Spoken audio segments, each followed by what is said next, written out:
Kejaksaan Agung menetapkan Andi Irfan Jaya sebagai tersangka dalam kasus dugaan suap yang menyeret Jaksa Pinangki Sirna Malasari. Kejagung menyebut Andi adalah seorang pengusaha. Hal tersebut disampaikan Kepala Pusat Penerangan Hukum Kejagung Hari Setiono di Kompleks Kejagung Jakarta Selatan pada Rabu 2 September 2020. Pada Rabu, Andi diperiksa sebagai saksi untuk perkara Pinangki tersebut.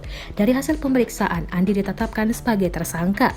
Menurut Hari, Andi diduga melakukan pemufakatan jahat bersama dua tersangka lain dalam kasus ini, yaitu Pinangki serta Joko Soegiarto alias Joko Chandra.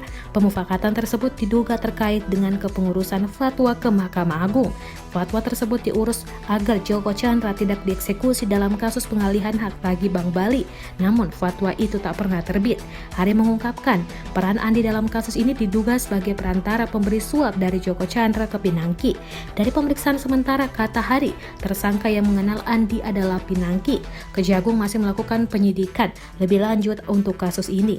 Andi kini ditahan di Rutan Cabang Komisi Pemberantasan Korupsi atau KPK. Dalam kasus ini, Andi dijerat dengan pasal 15 Undang-Undang Pemberantasan Tindak Pidana Korupsi.